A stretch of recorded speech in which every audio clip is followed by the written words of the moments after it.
Hi, I'm Jayson Stark here with Matt Gelb, who covers the Phillies for The Athletic. And Matt, some stuff is happening.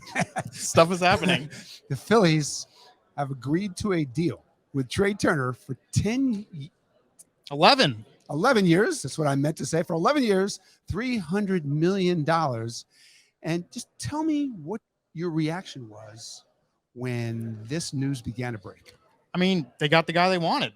This is the guy they wanted. They've wanted him, from what I understand, since the summer. I mean, they started to identify the shortstop targets. They knew they were going to have a position of need there. There was 4 guys that were going to hit the market, and Trea Turner was the guy that they really liked, and they valued him over the other 3. They liked the other guys. Turner was their guy, and it cost a lot. 11 years is a lot, but I think the 11 years, that number was the number that they wanted. They are okay with the term being a little longer because that is what stretches out the annual average value, and that allows them to do a little more. This is what they did with Bryce Harper. They told him originally, they had offered him like 16 years, and their camp was like, no, that's too many. But they got to 13, and that just lowered the AAV, and that is why they're able to sign Trea Turner now. I agree. And here's a little tidbit for you. There's been one free agent contract in history longer than Trea Turner's, and it was Bryce Harper's. Really? So this is what the Phillies do now. Yeah. I don't think they believe that Bryce and Trea are still going to be dominating players in 2031 and 2033. They don't care about that. Here's what they care about, I think. Greatness. If you've studied Dave Dombrowski through the years, what does he pay for? He pays for greatness. He's always looking for that guy who has something different about him, something special about him, has a star power, and he's willing to pay for that.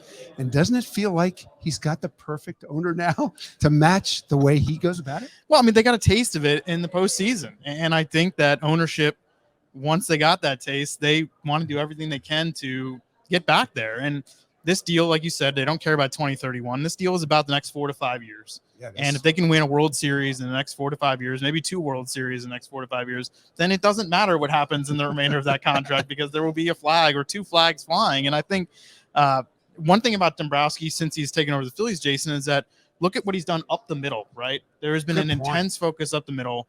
He inherited Real Muto, but he became a free agent under Dombrowski, and then they signed him to a record contract for a catcher. They went out and traded their best hitting prospect for a center fielder. They have now signed a shortstop to an 11-year deal, and they can move their rookie shortstop over to second base. They are demonstrably better up the middle right now than they were 12 months ago, 24 months ago is a huge thing. And now look up the middle. They're really good defensively now too. And that's not something we say about the Phillies. But you just said, not a coincidence. No. Let me ask you this. They talked to all 4 of these free agent shortstops. What do you think they saw in Trea Turner that separated him from the other 3 guys? I think they saw the athleticism. They see a guy who fits atop their lineup, which is a need that they had last year. I mean, they used Kyle Schwarber up there a lot, and Schwarber liked being up there, and Rob Thompson liked keeping him up there, but he's not your prototypical leadoff guy. I think they look at the way the game is going with the new rule changes, and Jayson, you've written about this a lot in The Athletic. Trea Turner is a guy who, yes, he is built, his game is very much dependent on his speed and his athleticism, and that isn't going to last into his 30s. But right now, like for the next few years, this game is going back to athleticism. It's going back to speed. Right. Trea Turner is that guy. Like, he is that player. He just fits him in so many different ways. And you touched on greatness and the importance of that. I think it was 1A and 1B with Carlos Correa, and I think they looked at Turner and they liked the overall package better, and I think that's why they were willing to pay for him. Yeah, that's exactly what I see. Trea Turner is a perfect fit because they need the offense with Bryce Harper out for 2 months, 3 months, whatever that might turn out to be. Speed is going to be such an important weapon in the game with the new rules. And who's got the most stolen bases in the whole sport over the last 6 years? It's Trea Turner. Athleticism in the middle of the diamond is huge now with no shift. And Trea Turner brings you that. I mean, the metrics aren't perfect, but there's just so much there that fits their team. I was just doing TV with Steve Phillips, and he made a point that Kyle Schwarber hit all those home runs last year, right? 46, 31 solos. All right, now imagine with Trea Turner hitting in front of him, a former batting champ. It really changes the way their whole lineup functions, doesn't it? It does, and I think this idea of being able to, you're not going to be able to replace Bryce Harper, his position. You can replace Bryce Harper, though, in different ways, and shortstop was their best way to do that. It's just funny how like this all played out. Like we knew they were going to sign shortstop, and we knew that they kind of like Trea Turner, and they went and did it. I mean, they did it, relatively early in an offseason too. I mean, this is early by standards for a $300 million contract. Usually we don't see that until like February, but I don't know. I mean, I think what's going to be interesting is moving forward, the Phillies still have money. I mean, they have money to spend. Like they essentially took the AAV for Didi Gregorius and Gene Segura. Actually, it's going to be less than that. Like Trea Turner's AAV is less than the combined what they were paying Gregorius and Segura last year. And I know obviously that's for 11 years. Right. It's for a long time. It's not just for 1 year. Stott will make under $1 million. Yeah, so. and I think they'll still going to add some pitching. They need another starter. I think that's pretty clear, like a mid-rotation type. It's not going to be Carlos Rodon. I think they're shopping more in the middle of the market. We've seen some movement there. So I think they're going to have a payroll that pushes toward $250 million for luxury tax purposes. And that's going to be the highest payroll ever for the Phillies. Yeah, okay, so the first tax threshold is 233. Yes. Blown by that one already. Yeah.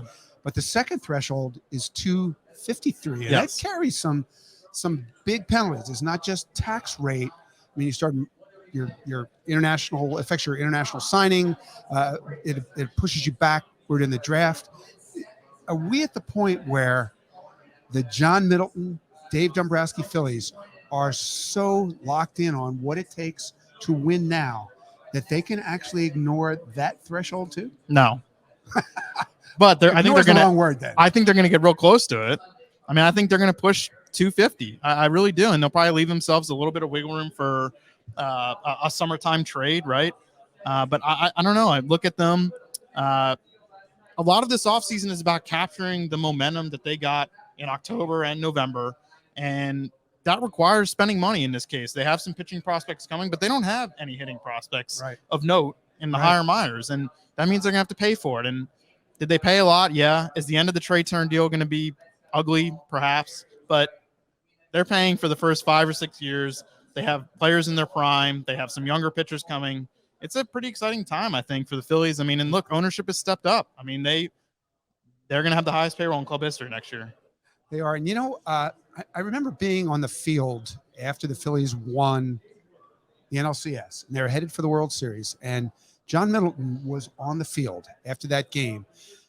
It felt like those 40,000 people, 43,000 people were still in their seats like a half hour later. And you could feel this energy in the ballpark. And I just got the feeling that the owner felt that energy and thought, this is what I'm paying for. I'm paying to connect with this fan base, with these people, and show them I'm in it the way you're in it, and I'm willing to put up the dollars that it takes to get this feeling. And there's not a lot of teams anymore or owners that think that way. No, and guess what? Like we just went up to the Phillies suite, and we talked to Dave Dombrowski and Sam Fold and Rob Thompson just for a little bit, and they can't talk in specifics because Trea Turner still has to pass his physical, so they're not allowed to comment on it. But in generalities, I asked them a question. I said, look, you've met with agents, you've met with a lot of different players. How often do you hear about people talking about, watching the Phillies in the playoffs and seeing the energy and asking about what it was like and wanting to be part of it? And each one of them said every single time. Yeah. Like that is a topic, and that is something that they generated in October and November. It was so unexpected, but it was real and it happened. And it's time to take advantage of that and try to capture that momentum. And very clearly they're committed to doing that. They really are. What a time to be alive in Philadelphia. What a time to be Matt Gelb covering the Phillies. Doesn't look like it. You're living the dream. You just don't know it, Matt. But so are we. We're out hanging out here at the winter meetings in San Diego. I hear it's beautiful outside. We wouldn't know because we're busy chronicling these moves for you. For Matt Gelb, I'm Jayson Stark. Thanks for joining us.